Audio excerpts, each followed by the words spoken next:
hadir itu semuanya generasi Isa. Saya hampir minta HP tadi, saya mau nelpon Pak Menteri. Pak Menteri, saya salah hadir. Ini yang hadir ini bapak saya semua. Ini kalau saya salamin cium tangan terus saya, Pak. Ini nggak ada yang seumuran saya, Pak. Jadi saya salah hadir. Saya mau pulang tadi. Tapi lihat semangat Pak Kiai Haji Manalo nggak jadi pulang, Pak. Karena ternyata fisik biologisnya agak tua, tapi semangatnya tetap tua, Pak. Semangatnya muda. Saya terus terang pada saya duduk di sini tadi merasa saya salah tempat. Jadi saya nggak tahu Ustaz Ali dengan Pak Kasubdin ini salah, harusnya Pak Menteri yang hadir itu, jangan saya. Saya jadi sulit ngomong. Tapi karena sudah dibuka oleh Pak Manalo yang tadi merosting kita semuanya, jadi asik gitu. Kayaknya agak aman, saya merosting juga agak aman. Kemudian yang saya hormati Wakil Ketua Umum FKKBIU Bapak Kiai Haji Sunija, kemudian Ketua Dewan Pembina DPP FKKBIHU Bapak Dr. Kiai Haji Aminuddin Sanwar, kemudian Ketua Dewan Penasehat DPP FKKBIHU Bapak Keni. Dan ini adalah acara pertama saya hadir di forum komunikasi KBIHU. Mau itu yang undang tuh banyak sekali, Pak. KBIHU di Jawa Tengah lah, KBIHU Jawa Timur lah, KBIHU inilah meresmikan inilah. Satu pun nggak ada yang saya hadirin, Pak. Yang saya hadirin cuma FK KBIHU pusat. Kenapa saya tidak hadir? Nah, itu tadi betul yang disampaikan oleh Pak Ketua Umum Kiai kita tadi. Saya ada di benak saya itu, Pak. Ini saya berterus terang karena bapak-bapak di sini saya anggap bukan anak tapi orang tua saya, begitu, orang tua saya. Di benak saya itu ini KBIHU bandel-bandel. Iya, Pak. Di benak saya itu KBIHU ini bandel-bandel. Karena yang dapat informasi ke saya itu pasti yang negatif-negatif saja. Yang negatif, ini pemainnya nih kalau di sini nih KBIHU. Ini jadi hal-hal yang negatif tadi yang disampaikan oleh Pak Kiai itu sampai ke saya. Hingga saya kan orang baru, newcomer lah di forum perhajian Republik Indonesia. Juga saya dan Gus Irfan itu orang baru di perhajian Indonesia. Kami masuk relatif baru, kami tidak tahu di awal-awal, kami tidak tahu peta dan peta jalan dan peta aktor di perhajian itu tentu masukan dari banyak orang yang memang intens di perhajian. Kemudian juga hasil pembelajaran kami selama 1 tahun ini. Dan termasuk yang sering masuk ke saya itu KBIHU itu negatifnya. Negatifnya itu masuk, Pak, negatifnya. Tapi sedikit sekali yang memberikan bahwasannya masukan kepada saya, KBIHU itu sejatinya adalah ujung tombak dari penyelenggara. Apalagi ada 2000 lebih 2047 KBIHU yang ada di seluruh Indonesia. Betul, berarti kalau 10% saja yang bandel itu masih wajar. 10% saja yang bandel itu masih wajar. Tanda teror. Banyak banget ya, Pak. Ternyata bapak-bapak lebih idealis gitu. Jadi ini PR kami. Kami tadi Pak Kiai nyebut saya ke saya kalau bisa itu nanti di daerah manasik itu tidak KUA tapi ujung tombaknya KBIHU itu sedang kami pikirkan, Pak. Terus terang itu sedang kami pikirkan mengingat kami ingin memotong jalur birokrasi yang rumit. Ini sekarang ini, Pak, tantangan kami kan 2. dan kami, saya dan kawan-kawan itu punya kepentingan tentu dengan KBIU di seluruh Indonesia. Kami punya tantangan dua. Pertama, tantangan penyelenggaraan. Satu, tantangan institusionalisasi atau bahasa Indonesia kelembagaan. Tantangan penyelenggaraan, tantangan kelembagaan. Penyelenggaraan kami ini kan kali pertama kami punya otoritas full sebagai penyelenggara haji. Tapi di satu sisi tantangan kelembagaan kami ini, kami lembaganya belum settle, kelembagaannya masih membutuhkan backup banyak, dan kami masih dalam proses peralihan. Kami sampai ke bawah, insya Allah hari Jumat ini sudah full semuanya. Kementerian Haji, Kakanwil Kementerian Haji akan selesai di masing-masing provinsi di seluruh Indonesia. Kepala kantor Kementerian Haji dan Umroh akan ada di seluruh Indonesia pada Jumat ini. Kami akan melantik lebih dari ada ratusan ASN baru, pejabat-pejabat baru untuk Kakanwil dan untuk kepala kantor. Nah, ini tantangan kelembagaan, belum lagi kan ASN yang berpindah dari Kementerian Agama, Kementerian Kesehatan dan sebagainya, itu akan jauh lebih banyak lagi, Pak. Dan di daerah nanti sampai kami tidak sampai kecamatan, nanti pengganti dari kecamatan itu mungkin penyuluh, Pak. Nah, penyuluh inilah yang kami akan kolaborasikan dengan KBIU. Allah. Nah, saya terpikir tadi kami di DPR raker setelah mendengar Pak Kiai Haji Manarul tadi, ya kalau bisa ya penyuluhnya sebagian besar itu berangkat dari KBIU. Wow. Jadi KBIU ini kan sampai ke cabang, sampai ke desa, sampai ke apa. Mungkin nanti itu akan kita bicarakan bersama-sama, Pak. Saya sekarang dengan asosiasi dokter kami banyak komunikasi untuk memperbaiki manasik kesehatan kita, karena isu utama perhajian kita itu sekarang kesehatan. Nah, tapi di satu sisi juga isu penyelenggaraannya itu adalah bimbingan ibadah.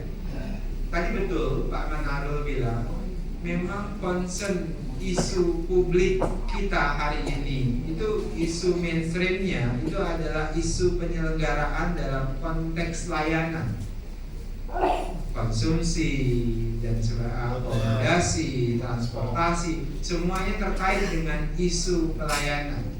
Sedikit sekali isu ibadahnya, substansinya. Tapi bukan berarti isu pelayanan tidak penting. Karena kalau kemudian kita abai terhadap isu pelayanan, itu yang saya sering sebut kartel haji, mafia haji, itu akan senang nih, Pak. Kalau kemudian kita abai, kemudian kita tutup dengan isu ibadah. Maksudnya seimbang dua-duanya, pelayanan baik, ibadahnya baik. Itu yang mau kita lakukan. Tapi jangan sampai isu pelayanan menutupi isu ibadah, dan jangan sampai juga isu pelayanan, isu ibadah menutupi isu pelayanan. Itu jadi semuanya harus seimbang. Nah, saya tadi dari penjelasan Pak Manarul saya terbuka. Maksud saya terbuka. Oh ya, ini jalan yang selama ini kami diskusikan terkait dengan keterbatasan infrastruktur yang dimiliki oleh Kementerian Haji.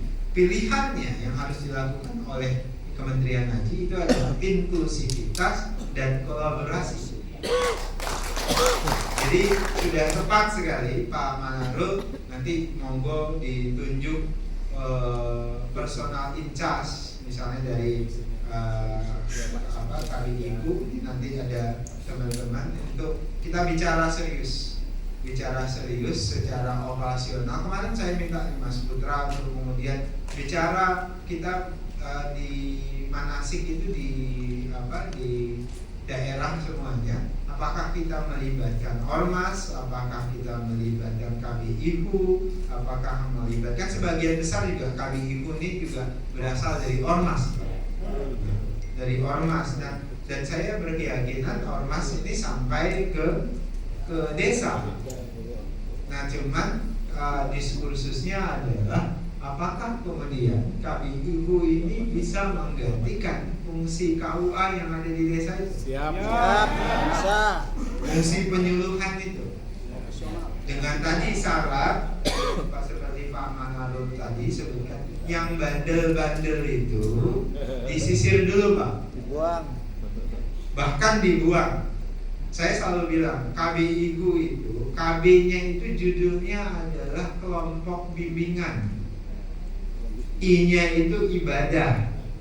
Jadi jangan ada sampai KBIHU itu berubah menjadi kelompok bisnis ibadah. Jadi harus terus diingat, KBI itu adalah kelompok bimbingan ibadah haji dan umroh, bukan kelompok bisnis ibadah haji dan umroh.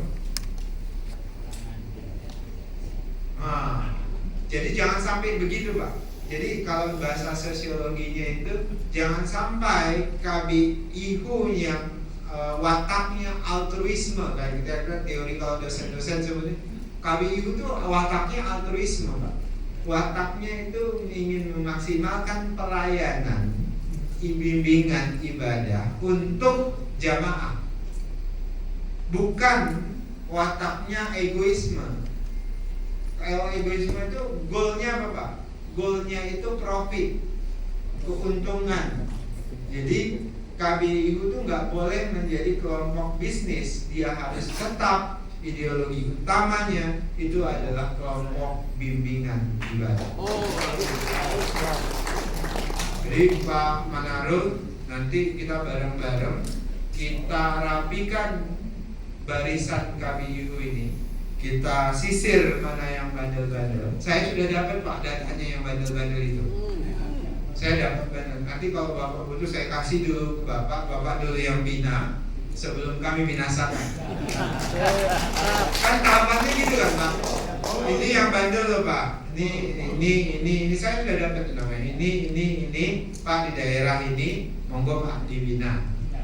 Bapak dulu bina, kan tahapannya gitu, Pak. Kalau kita kan dakwah itu ada bil hikmah dulu kan, Pak. Sebelum mujadah sebelum mujadid hikmah dulu kan, Pak. Tahapannya itu kira-kira nasihatin dulu lah. Kita amar ma'ruf dulu, Pak. Kalau kemudian baru kita nahi mungkar kan. Amar ma'ruf itu diajak dulu yang benar. Jadi kami serahkan nanti datanya. Ini KBIHU yang harus ditertibkan, Pak. Baru kalau kemudian tidak tertertibkan, kami binasakan. Supaya di KBIHU ini rapi, Pak. Supaya yang orang awam seperti saya itu tidak nerima informasi yang jelek-jelek. Tadinya kan saya orang awam, Pak. Setahun yang lalu saya awam tentang perhajian itu, kecuali saya ibadah haji itu sendiri. Kalau terkait pengelolaan haji itu bagi saya kategorinya awam. Sekarang nggak lagi, kira-kira begitu. Kenapa? Karena pasarnya haji itu tertutup, Pak. Kalau saya bilang saya orang ekonomi, Pak. Pasar haji itu close market dia, Pak. Pasar tertutup. Pelakunya itu hanya kelompok bimbingan dengan PIHK, dengan pelaku bisnis. Makanya bayangkan furoda yang dibeli sekian rupiah misalnya, harganya cuma ya kisahnya hanya harga 80 sampai dengan 100 juta misalnya, itu bisa dijual 1 miliar. Kenapa? Karena pasarnya tertutup. Pasarnya tertutup, publik nggak dapat informasi yang benar terkait dengan harga komoditas itu, sehingga dia jadi komoditas yang bisa semena-mena dijual orang yang punya akses. Itu yang terjadi, Pak. Beberapa orang protes ketika saya masuk di BPHJ waktu itu, di Pak Prabowo minta saya tangani ini. Sebelumnya Bapak tahu saya juru bicara Pak Prabowo untuk tata semuanya. Saya tidak diberikan data pemainnya ini kartelnya ini gitu. Aparatur hukumnya juga jelasin. Sebelum saya duduk di badan haji itu mendampingi Gus Irfan, saya dipresentasikan data-data kartel haji. Makanya saya istilah kalau orang Betawi itu ngebacotnya itu asal aja Pak. Pokoknya ada kartel. Kenapa? Karena saya di presiden berkeyakinan ada kartel. Dan jangan sampai KBIU itu anggota dari kartel ini. Itu yang paling membahayakan. Ada nggak anggota Bapak yang begitu? Ada Pak. Saya bisa sebutkan orangnya. Saya bisa sebutkan KBIU-nya. Jadi ada yang tadi itu dia bukan jadi kelompok bimbingan, tapi dia jadi kelompok bisnis. Banyak tidak? Ya di kelompok 2000-an ini ya pasti ada yang bandel seperti Pak Manado tadi sebutkan. Yang baik lebih banyak ternyata Pak. Tapi kadang kita lupa yang bunyi ke publik itu yang jelek gitu Pak. Nah makanya hari ini setelah saya banyak tadi, saya terus terang agak tercerahkan tadi ketika Pak Manado menyampaikan dengan ringan. Beliau tadi menyampaikan itu ringan tapi mengena ke hati Pak. Itu dalam. Jadi bagi saya itu mengena ke hati, ringan tapi kena ke hati. Nah, insyaallah Pak, saya punya komitmen yang kuat untuk bareng-bareng kita benahi perhajian dan mohon dengan sangat kami itu membantu Kementerian Haji yang sebenarnya itu anak Bapak Ibu sekalian. Kalau sudah kami mengaku kami anak KBIU, kalau sudah anak hanya bapak yang baik itu ingin anaknya pasti sukses. Bapak yang baik itu adalah dia pengen anaknya lebih sukses dari dirinya. Sekarang kan bapak ini bapaknya Kementerian Haji, atau kalau bapak mau nyebut bapak anaknya Kementerian Haji, karena kami dari dulu di Kementerian Agama, sebutlah bapak ini adalah KBIU yang ikut ibu. Kenapa? Karena bapak dan ibunya sudah cerai.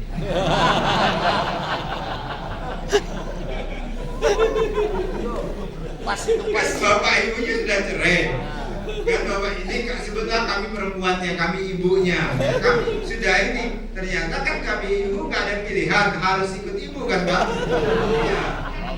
Ikut. Hah? Bukan, karena rumahnya Gonagininya bisa numpangnya di Kementerian Haji, kira-kira gitu Pak. Jadi ikut ibu. Kalau mau ikut bapak, ya nggak ada lapangannya, kira-kira gitu. Nggak ada kamarnya, rumah bapak udah nggak ada kamar untuk KBIU gitu.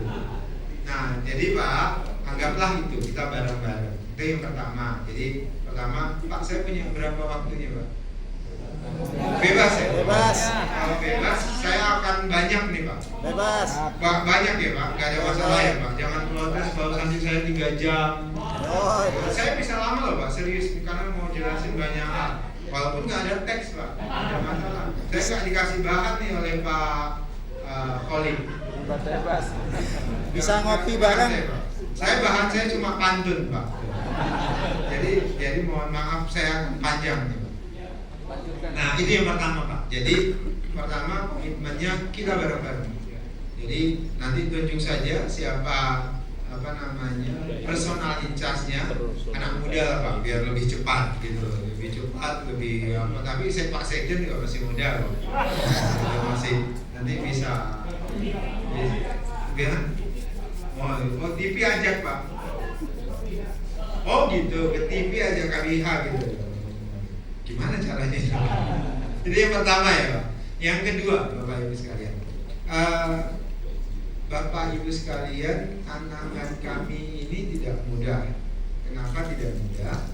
Kami itu menghadapi status quo yang sudah lama sekali. Yang kadang-kadang gini Pak, dalam kultur itu kan kalau dia satu kesalahan, kalau sudah diulangi terus-menerus dan dilakukan secara berjamaah, dia jadi kebenaran Pak. Dia jadi kultur, dia jadi budaya. Jangan salah Pak, korupsi itu kalau dilakukan bersama-sama, rame-rame, kemudian berjamaah, berulang-ulang, akhirnya dia bukan jadi korupsi lagi, Pak. Berbahayanya itu. Makanya kan Bung Hatta bilang korupsi di Indonesia itu jadi kultur. Yang harus kita lakukan terhadap perlawanan terhadap korupsi itu merubah kultur. Artinya merubah tradisi korupsi itu. Kenapa? Karena sudah terlalu masif dilakukan banyak orang. Sehingga kita kalau anak muda sekarang normalisasi. Oh iya itu ya, kalau malah justru yang nggak korupsi dianggap aneh, Pak. Saya ngomongin kartel, saya ngomongin mafia, dianggap orang gila di perhajian itu. Saya Pak masuk perhajian itu bukan nambah saudara, Pak, tambah musuh, Pak. Loh, iya Pak, bayangkan saudara saya jadi musuh saya, orang partai saya jadi musuh saya. Sederhana Pak, contohnya, saudara saya nelpon, paman saya misalnya, paman itu berangkat tahun 2030, bisa nggak jadi 2026? Itu paman saya Pak. Saudara saya, teman saya, semuanya bilang begitu Pak. Pertama kali yang dimintain begitu. Teman partai saya, semuanya minta begitu Pak. Jawaban kita apa? Gak bisa, harus ngantri. Apa yang terjadi Pak? Mereka benci dengan saya.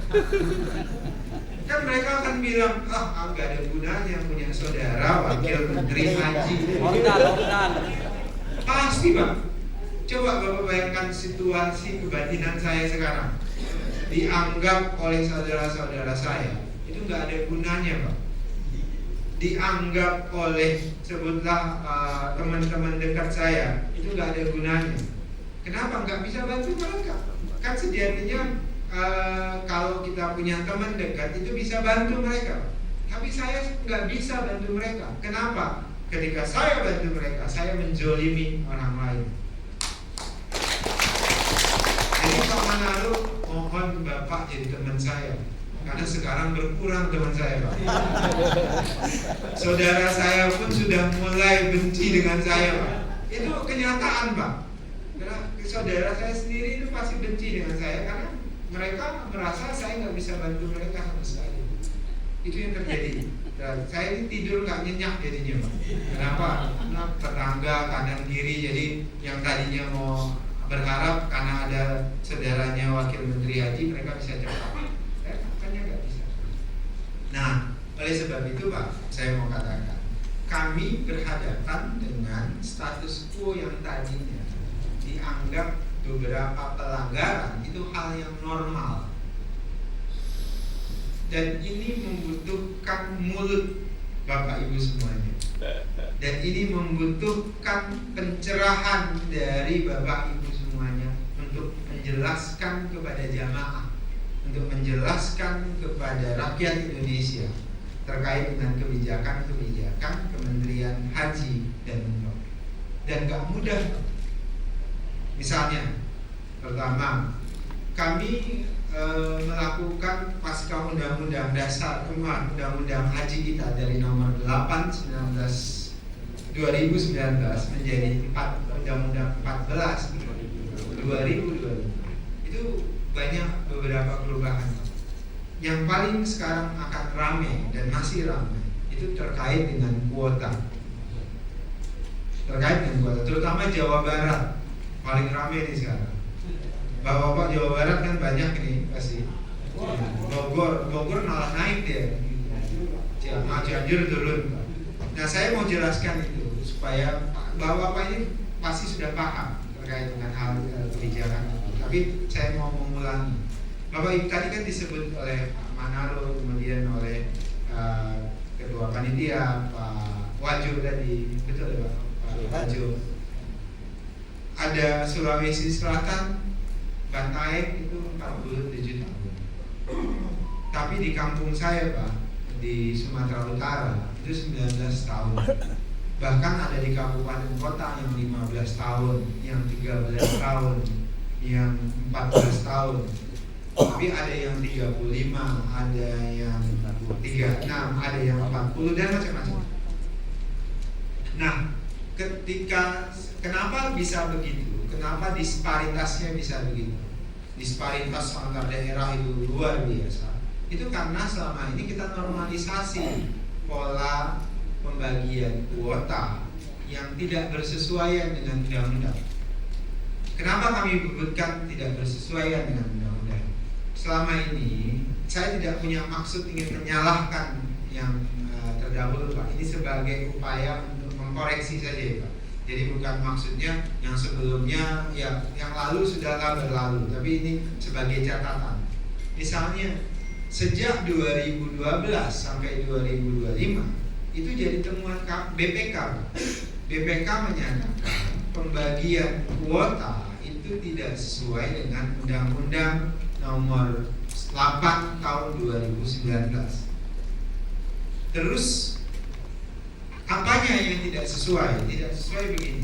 Yang dipilih oleh Undang-Undang 8 2019 itu menyatakan menentukan kuota itu berdasarkan satu, jumlah penduduk Islam. Kedua, berdasarkan jumlah antrian di provinsi itu.